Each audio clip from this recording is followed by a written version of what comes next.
There are a lot of dark fairy tales full of evil, wayward magic, terrifying monsters, and today's animated old fairy tale has all of that. And then some twists involving ogres that you usually don't see in old fairy tales. Of course, we're going to peel back all those layers and find out just who's really the monster. This one's also very, funny, which is always a welcome surprise in Happily Never Afterland. So be prepared to cry and then laugh yourself to more tears. But first, creating these animated stories takes a lot of time and magic, and it's thanks to sponsors like Trail Mix that keep the fire under this cauldron lit. Love a good mystery, romance, and cozy cute puzzles? Heck yes! In Love and Pies, you're needed at your mother's old bakery, but some things are very, very wrong. Find out what by making your cafe thrive and uncovering clues along the way in this Merge 2 style game of adorable baked goods and cute supplies. Oh, and there's plenty of, sauce along the way. Love and Pies is a free-to-download cozy mystery mobile game with a dash of humor and spice. I love a good story, and this game keeps it fresh with new updates. If you love juicy secrets, small-town gossip, and a generous helping of mystery and drama, check out Love and Pies with the link below. Thank you to Love and Pies for sponsoring this video.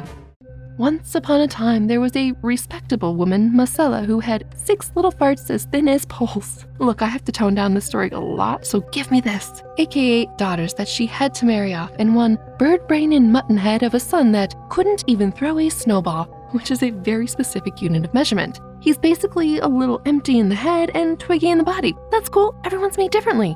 His name, Antuono, which at the time was a common stand-in name for simpleton. So his name is Simpleton, and this story shares a lot of levity with other silly fairy tales like the 6 Sillies. However, darkness creeps in early, for you see, Marcella is very fond of colorful name-calling and more corporeal forms of hurt. And she's had enough of this big lasagna-gobbling pig, it's funny but it's so hurtful, living in her presumably overcrowded house. So one day she gives him a good washing without soap and violently takes a rolling pin and begins to measure him for a jacket. Yikes.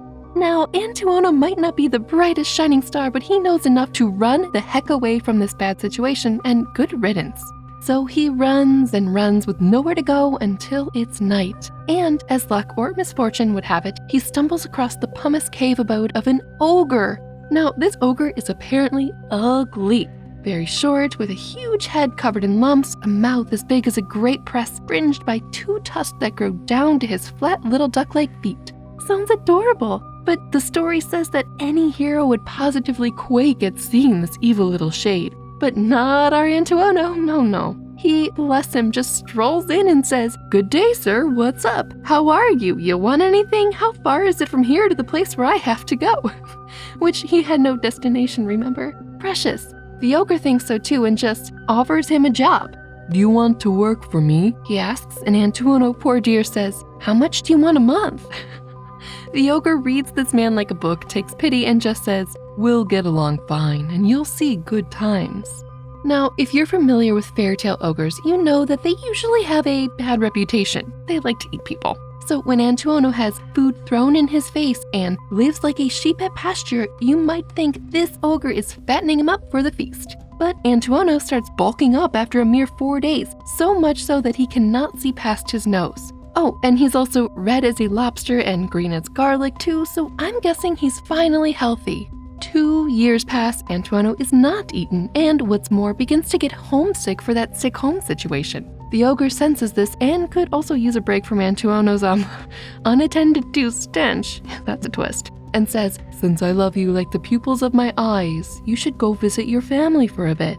He also gives Antuono a gift for his journey, a donkey, with the warning, "Never say, 'Giddy up, slip gold' to it or you'll regret it, on the soul of my grandfather."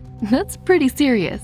So Antuono, without even saying goodbye, rude, rides the donkey homeward. Of course, he has to test his luck right away and says, "Giddy up, slip gold." It all happens so fast. The donkey, releases pearls, rubies, emeralds, diamonds, and sapphires, all as big as walnuts, out of its back end. Antuono is now a wealthy man. He giddily gathers all the gloriously bejeweled nuggets in his saddlebag, and even though he walked this road in about a day before, he sets off to an inn for the night. Bad move, Antuono. You're too trusting for this. He tells the innkeeper to tie the donkey up for the night, and whatever else, do not say, "Giddy up, slip gold." Oh, mental facepalm. and to store these little things of mine in a safe place. No, Antuono, no! Because of course this innkeeper is really good at his trade of being shady. He plies Antuono with spirits and drinks, and once our simple man is passed out, goes to the donkey and makes it move massive mounds of gems out through its body. The shifty innkeeper is beside himself with glee that such a gullible macaroni head of a bumpkin had stumbled into his inn. What luck! He, of course, switches the gem-passing donkey for a regular one and replaces Antuono's gems in the satchel with pumice stones.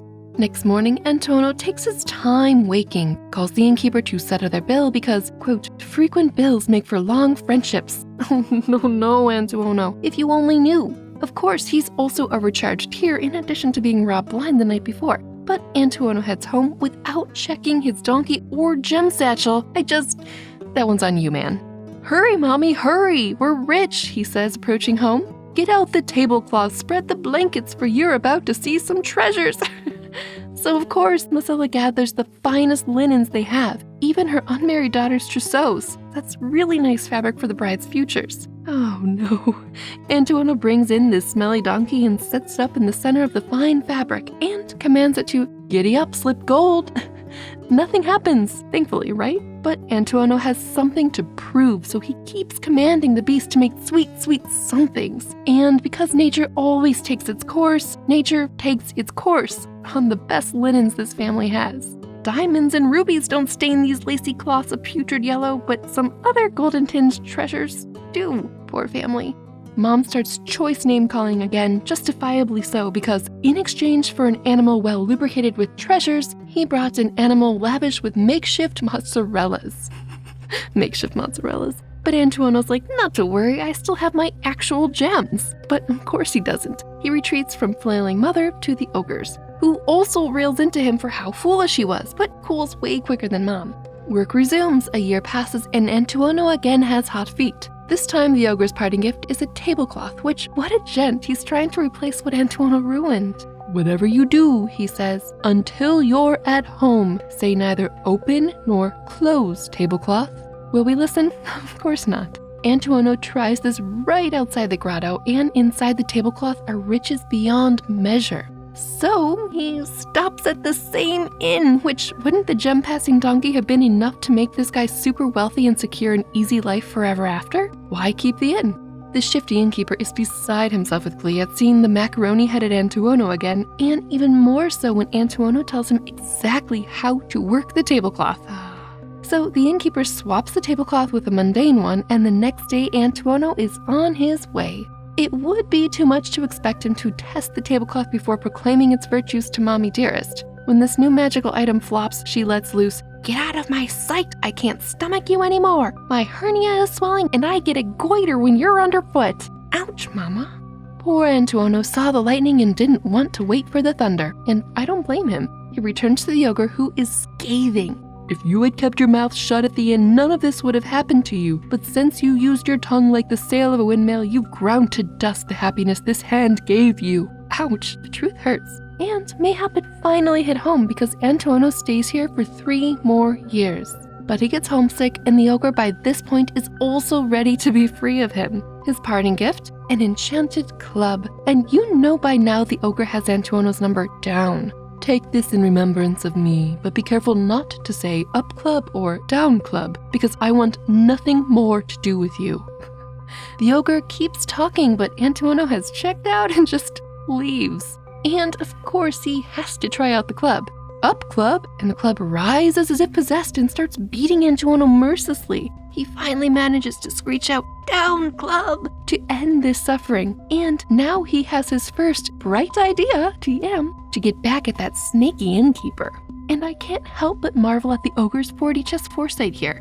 Antuono turns up to his favorite inn, which is still open for business in spite of the double windfall of riches. He tells the innkeeper, "Whatever you do, don't say up club or you'll be in danger." Another enchanted item! What luck, thinks the innkeeper, who fills Antuono to the gills with drink and after he's passed out, tries the club for himself. The club seeks out the bodies of the innkeeper and his wife and will not let them be. They look like walking bruises and it's only getting worse, so they beg for mercy. But Antuono is out of fleece to give and sees that finally the macaroni was falling into the cheese and the broccoli into the lard, so says, "There is no cure. You're going to die unless you give me back my things." And so his villain arc begins. Kidding, but I sure hope that gem-passing donkey is alive still. It has been 4 years, and the tablecloth hasn't been exhausted. Otherwise, this would end badly for the innkeepers. "Take everything," they say, beaten to pulps. And once Antuono has claimed all his gifts, he stops the enchanted torture. Then he heads home and, after performing a royal trial on the donkeys behind and a thorough test on the tablecloth, he is able to marry off his sisters and make his mama rich.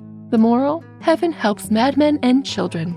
But really, the ogre helps madmen and children, seriously giving freely of his treasures and also knowing how bad Antuono is with keeping secrets, and so giving him a weapon tailored to his flapping lips' flaw for vengeance. Perfect, the true hero of the tale. And the darkness, well, that's of course the selfish innkeeper and, in some respects, Mama Masla herself. But at the end of the day, Antuono is his own worst enemy, but he finally learned something, not giving the down club command to the innkeeper for once. However, why the club didn't spring up at the very second he first told the innkeeper the enchantment is a mystery to me. Maybe they were in another room, like with the donkey? But I loved this Italian fairy tale, Basile's The Tale of the Ogre, and I hope you did too. Sometimes you just need to laugh amid the creepy. What were some of your favorite parts? Let me know in the comments below. And do subscribe so you won't miss the next enchantingly dark fairy tale coming out of the cauldron quite soon. Goodbye!